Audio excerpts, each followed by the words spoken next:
This podcast is brought to you by sarahraven.com, which is home to everything you need for a truly beautiful and productive garden.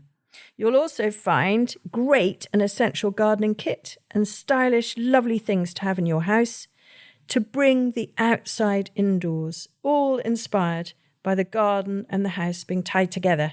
There's also plenty of garden inspiration, how-to videos and specialist growing guides. So head over to sarahraven.com today to discover even more.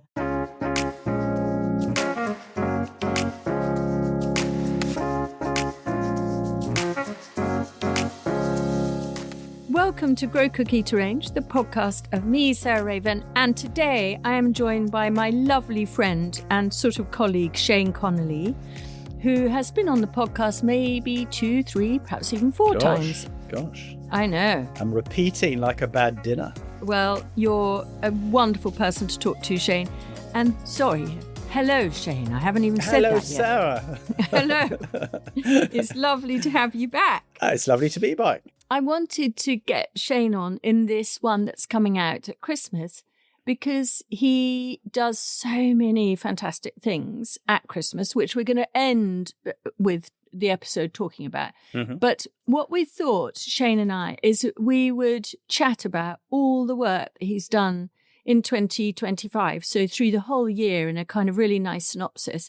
But I guess also to just give an overview of what Shane does, which is he's a very famous florist. And I'll allow him to talk about that in a discreet way because he has to be discreet and you'll explain perhaps a little bit why.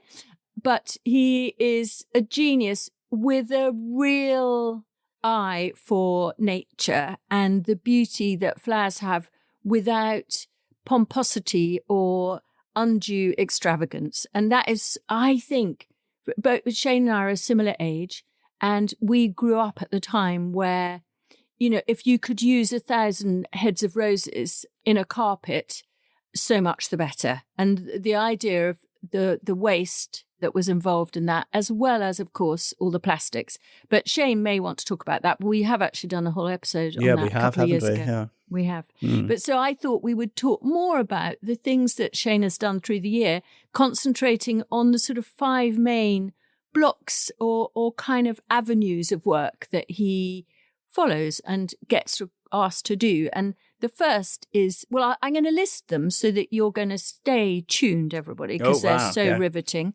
So number 1 is weddings. Number 2 is small dinner parties and sort of private parties, which are actually Shane's favourite. Number 3 are big, whacking great public events, which, again, I'm sure Shane will explain some of them. And then there are those amazing dinners, and you must follow Shane on Instagram because thank you. It's just so fantastic seeing what he does for both the Royal Academy and the V&A. And he's their main, not in-house florist because you're not, but anyway, he does lots of their big dinners. And then finally, we're going to end up talking about Christmas. So, Shane, will you first of all tell us about the work that you tend to do for weddings? You know, it's interesting. You were saying we're the same age and how things have changed. I mean, when I first started my business, there were no wedding planners. You had the mother of the bride. You had the father of the bride quite often. Sometimes you had a mother-in-law. You never had a groom. I never thought grooms existed until about 10 years ago. They didn't have a say.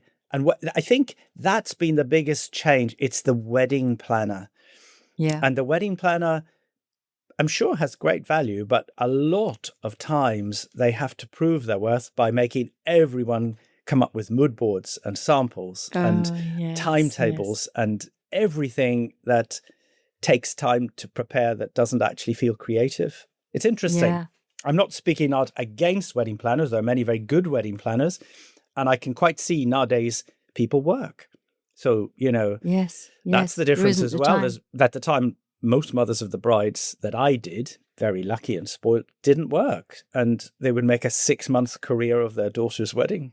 Yes, of course, of course. So that's the very different bit. I mean, I've only ever once done a wedding where I didn't have contact directly with the bride. Wow. And that was a long time ago and I would never do it again. Yeah. I think you have to actually work out what that, for me, That's the only reason I do it. The joy of finding the personality. And what did they want? I suppose brides didn't have a lot of their mother-in-law. Their mother really was the one who relived her wedding and did all the things her mother didn't let her do. Nowadays, brides choose for themselves. And just to find out what they really want I find that enthralling. Yes. Enthralling. Yeah. And like favourite flowers, etc. Sometimes that's the nightmare because of Instagram and social media. Yes. They can present. We had one bride a few years ago who presented us with about 24 pages of Pinterest. And she said, these are all the things I like. And it was no thanks. Not easy. Not easy. No. Yeah. Okay, great. And so the thing that you love most, which are the small private dinners. Yes. I love it when you can, again, if you're doing a small private dinner, you usually are doing it for someone you've known for quite a while. And it's a client who trusts, that big word, trust. And of course, you'll have a conversation about what they're trying. I always like to say, how do you want it to feel? Rather than what are your favorite flowers? And if they say, I want it to feel really relaxed, or I want it to feel really festive, or I want to tie it in with the we did a lovely birthday party this year in the V&A. I mean, what a place to have a party. And they wanted to tie it in with the exhibition that was going on at the time. And then, that's another lovely route into what you should do and how it should look. Yeah. So it's, the small dinners are such joyful things because you can concentrate on usually one long table. And I'm thinking small dinners from 20 people or less up to maybe 100 people. That would still be small enough to have exquisite things. And if you go to a supplier, they might say, "Oh, we only have 4 bunches of that." But that's fine for a small dinner, and you can get the really special things, the really special containers, and it can become a very creative process. My favorite. And you would often, I mean, your main supply would be from the market at Nine Elms, but you also go out to individuals. Because our whole ethos is to use British and to use seasonal, in the market at Nine Elms, we at Battersea it is now, would go to the people who supply British grown. So that narrows it down a bit because, of course, there's so much imported stuff in the flower market. But then we go to our growers. And to me, that's the joy. That you build up a relationship and you can say, we're doing this wonderful dinner. It's Sarah Raven. She loves strong colours. And, if you can, have you got any species tulips that you could cut? And they'll say, oh, we've got this amazing one that's, then you're off. Yeah, wonderful. But that needs your trust and my trust of the supplier. And I quite like the thrill of that, Yeah.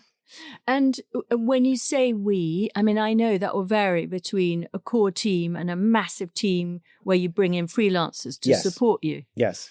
So the core team would be really me and 1 or 2 others. But that's the trouble. The very big events you need. I've had things this year where we've had 15 freelance people plus there's a great company called Pull & Crew who are basically the movers and lifters. Yeah. So they'll arrive with a huge Luton van and 2 surly burly guys who can lift all of us together and bring us into the V&A.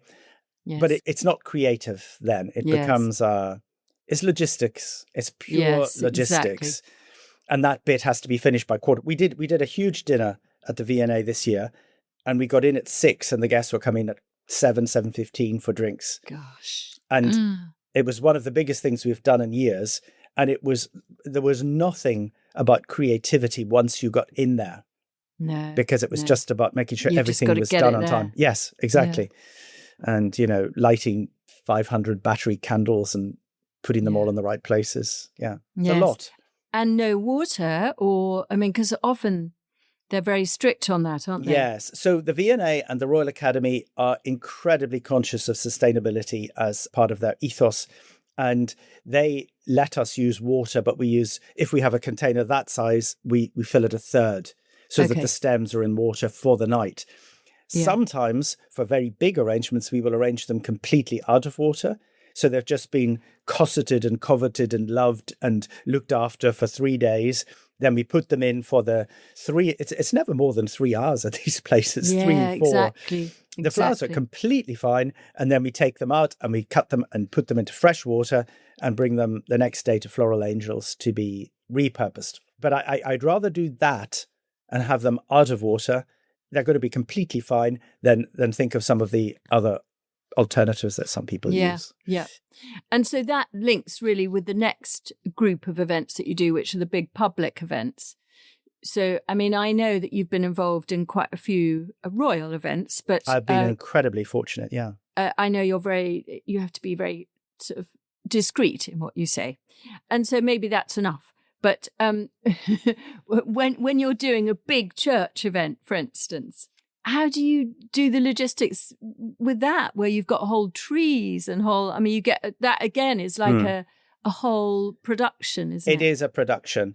And it's, I think, do you know what? I'm an only child with a very, my mother was very strict. I think it's learning to be obedient. And if someone says you can't get in until 12, you don't throw a tantrum and say, why not?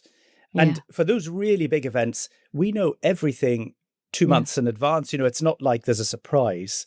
Yes. And I think if you're constantly polite and looking at your watch and making sure that you're finished by 1:45 instead of 1 o'clock, it all goes fine. But then, Shane, what happens when, for instance, if you wanted to have a particular flower, let's say Lily of the Valley or whatever, as part of a really prominent part of one of these big things, and then your supplier, there's a frost or something goes wrong. Yeah. How do you cope with that stress of being able to evolve on a coin, on a moment where you've just got to sort it at the last minute? Well, that is really having a good relationship with clients and having that trust that you will make the best decision. I would be very sad. I mean, if I promised a bride Lily of the Valley, I would only do it in, between the middle of April and the end of May, maybe pushing it. And I'd be very sad if on the 2nd of May I couldn't get it. That would be very sad. Yeah. But I think that trust is the whole thing, because if there isn't Lily of the Valley, there'll be something incredibly magical. Maybe the first Philadelphus, which is scented and gorgeous and beautiful. And it's that trust thing that is, especially in those big public events that you have mentioned, being trusted is why they've worked, basically. Exactly. And no histrionics from the bride. That's very helpful too. Yeah.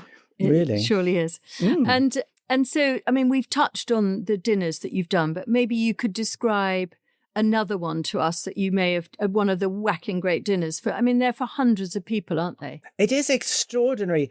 I mean, it does feel a bit like a production line, because what we do in the studio is we set up a 6-foot trestle.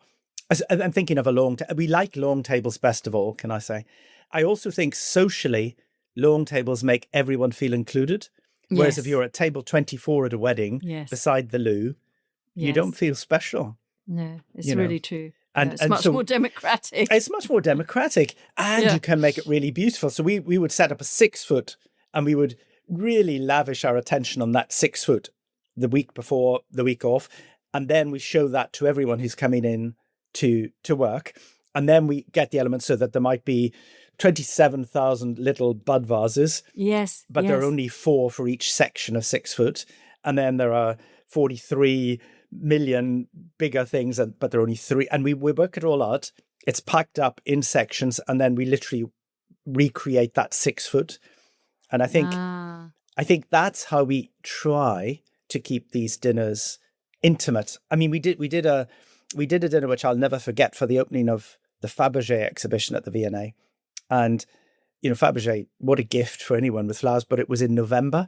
So we did it with just little miniature berries and hips and haws and all those exquisite things that are like jewels, but when you arrange them in little tiny Fabergé-esque vases, it was like Fabergé studies the whole way up the table on different plinths to hold them at different levels, and all by candlelight. But you couldn't do that if you didn't do the 6 foot first.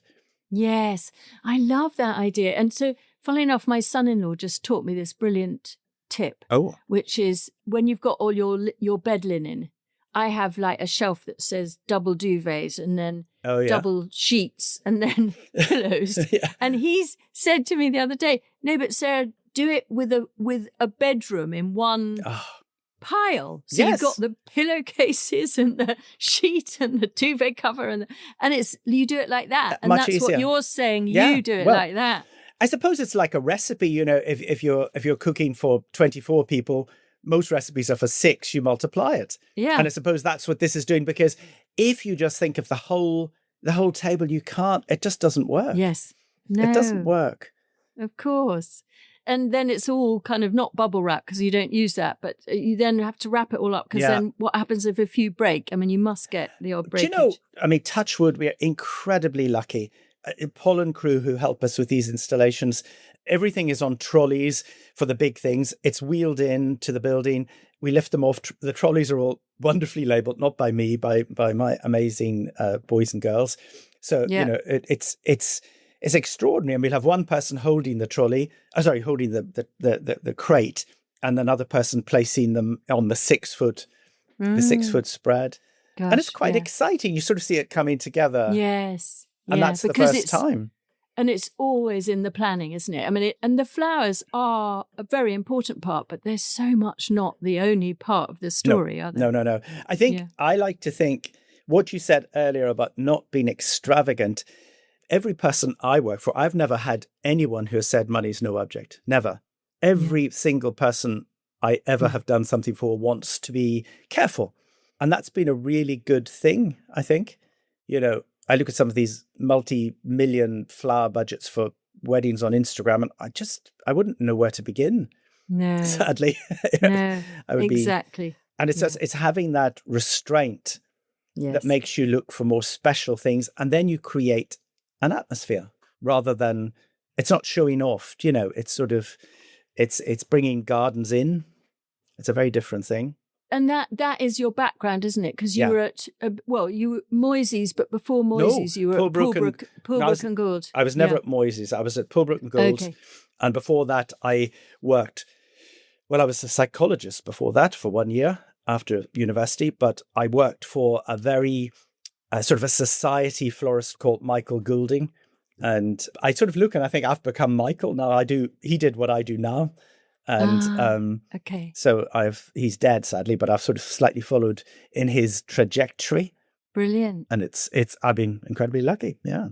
And with you, I mean, because you've got the confidence from experience and, you know, we're both getting on in so you're able to just walk out. I mean, whenever you come here to teach, you don't say, send me a list of what will be looking good that day. You just arrive, walk around, pick a bit of this and that. Because you know so much of how things fall into place. I guess that's the thing, isn't it? I think that is also, your and my personal ethos, but I think the first time I met you, it was because I came on one of your courses to learn about growing vegetables. But I wouldn't have expected you to teach me anything other than seasonal vegetables grown organically. And I remember you saying, don't bother growing that, don't bother growing that, don't bother growing that. And that's basically what we're doing with flowers as well. We're saying, you know, you don't need peonies in November because there's something much more exciting if you just look around the garden. I mean, we always do a walk around the garden with everyone at Perch Hill. So I think you lose out on so much if you don't walk into a garden often. Yeah. Really. And so when you go home to Worcestershire, you will head out to see what's looking good at home. Well, I'm like a little dog. I have to sort of pee around my patch and see if everything's okay. And there's an amazing fritillary meadow that you've created. I think that's triumph. Accident. It's finding the right plant in the right place by accident. Yeah, because we haven't achieved that at all. I think it's because it's in a wet place that's a bit shady, but it gets the morning sun. If you read about fritillaries growing in the wild, suddenly you realize, actually, that's exactly where I've planted those, but that was pure accident. Yeah. It was not. Well, very, very lucky accident. Yeah, really. So as we're coming up to Christmas, you know, as well as seeing all the things that you've done this year, I guess what I would love to ask you about is a few Christmas excitements that you've done flower-wise. And one of the reasons that I wanted to ask you on is I saw that you'd done this absolutely magically beautiful tree at the V&A to celebrate the Marie Antoinette exhibition, which I haven't yet gone to, but I am going to for my birthday treat in February. I'm much looking lovely. forward to it. But will you talk us through a few of your Christmas fandangos? I mean, you talk the V&A. Trust me, I don't. Maybe it's because you get to a certain age, like you and me, and people are usually much younger than you, and they're afraid to sort of say, "What are you going to do?" But they just trust, and it gets so much better results. Yeah. And they said, "Would I do something that reflected the Cartier, which is just closed, and the Marie Antoinette?" And well, for Christmas we don't use glitter of any description because glitter is another non-biodegradable plastic. The tree that I've used at the V&A, I grew. I planted it 25 years ago, left over one Christmas about that height. I planted about 10, and I've now harvested 3 of them over the past few years because they've got spaces between the branches. Yes. When you buy trees that are commercially grown, they're pruned every year of their lives. So this tree is a much more whimsical tree, and we added, luckily, glass, not perspex or plastic, drops and strings, and so it shimmers. It's a very subtle tree in some ways, but when you stand in front of it and the wind comes through the front door, everything, it twinkles, and it's very feminine, Marie Antoinette, and it sort of looks delicate, I think. Yeah. And we were very pleased to be asked and pleased to walk away and think, oh, that does look slightly, I mean, Marie Antoinette wouldn't have had a Christmas tree, but if she did, it would be that. Yes, absolutely. It could be that. And how many of you did that project, for instance? So how many of you installed that? We were 2 of the Poland crew and 4 of us. 4. Okay. Yeah, but we had a lot of things prepared in advance, and, anything that was, there was a lovely Indian fabric and an ancient sari that I've had for years that I wired it so that we could make it swirl through the tree because of its embroidery. It's got very beautiful embroidery. And again, as you'll see, so much of that exhibition is about embroidery.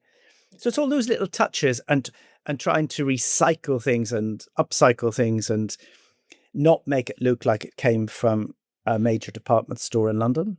Yeah, quite. And so you would go to the show before and take your notebook and just sort of absorb. Yes, for that sort of thing. How did it feel? Well, I mean, the thing that it'd be interesting what you take away. The thing is the slight kitschiness, but also the sparkle. I mean, it was very much monarchy had to be seen to be believed, and they had to sparkle and look like gods and goddesses.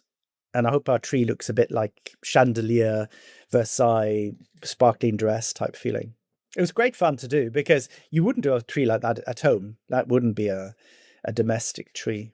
No, so it was great fun. And what other things have you done this Christmas? We have done so many different things. Some I can talk about and some I can't talk about. We've done a certain royal palace that's open to the public at the moment. And again, there, the whole emphasis on sustainability, the whole emphasis on building up collections of nice things that can be reused and redistributed. That's been an ongoing one for many, many years. And we made beautiful, about that size, ivy leaves. We bought very thin metal, brass, and cut it and scored it and made these lovely ivy leaves that hang on velvet ribbons and sort of shimmer in the light. It's trying to get this shimmer and twinkle without glitter. Yes. Exactly. Subtle, but joyful. Joyful. And it's adding, so difficult. We use velvet a lot. We buy velvet from a stage fabric company because then it's fire retardant. And this year we found wonderful antique fringing, which I broke 16 sewing machines sewing it on so that you get the effect of grandeur that can be reused every year. Yeah. And that's quite special. And also the Queen's Doll's House. Did you do? I did that last year, and I've enjoyed that. I love crafts. I'm not a great drawer or painter, and I can work it out if I can use my hands. And to make a tree, I think it was about that size. Yeah. So about 8 inches. So about 20 centimeters type thing. It's 1:12 scale, the doll's house, Queen Mary's doll's house. So the extraordinary thing was decorations, because you see something that size, you think that'll be perfect. But then when you put it on a miniature tree, it looks like a great big, football. Yes. And I found on eBay old necklaces made with little crystals. And most of them were broken and were $2.99. And I was able to take those apart to make tiny, tiny little decorations. And I made an angel that was about that size. It's such detail, but it was a joy to make that. Absolute joy. Wonderful. It's so lovely chatting. Before we end, Shane, what are you looking forward to next year? So coming to you in June. Well, that's good. Thank you for saying it. But what exciting projects have you got? Oh, my goodness. It's very interesting. We very rarely know a lot in advance. No. We don't often have. I mean, some people say, "Oh, I'm completely booked up for weddings next year," and you think, "Really? I'm not." Yeah. We've got 2 lovely weddings. We've got one in September, which I'm really looking forward to. It's quite scary. I'm doing the son of a bride. I did. Oh, so that must make me much older than I feel. And that I think that is really special. Much nicer than doing a funeral for one of your clients. So I'm looking forward to that immeasurably, because her wedding, which was 30 odd years ago, was one of the first biggish weddings, and it was photographed in Tatler or Harper's and Queen or something. So it's like full circle. I feel very lucky about that one. Really. Fantastic. Yeah, good. All right. Well, it's lovely to chat, and I hope you have a very, very, very happy Christmas with your new puppy. And you. I know. Well, she's 1 year old, so let's hope she's becoming a very well-behaved dog. And happy Christmas to all of you too who've listened. Happy Christmas, everyone. Happy Christmas to you all at Purchill. Thanks very much for listening to Grow Cook Eat Arrange, the podcast of me, Sarah Raven, and Shane Connolly, my friend and florist colleague, who, I always love talking to Shane because he just inspires me to push my floristry onto another level of garden-based beauty and elegance. Next week, I'm joined by Tom Stimpson, who's our head of horticulture, and he and I, along with Josie and Ruth with the Dahlia crew, we're absolute Dahlia obsessives, and we thought it'd be useful at the beginning of the year to give a summary of our 12 current favourite dahlias. So 6 for Tom, 6 for me. So join us then to hear about our current front runners.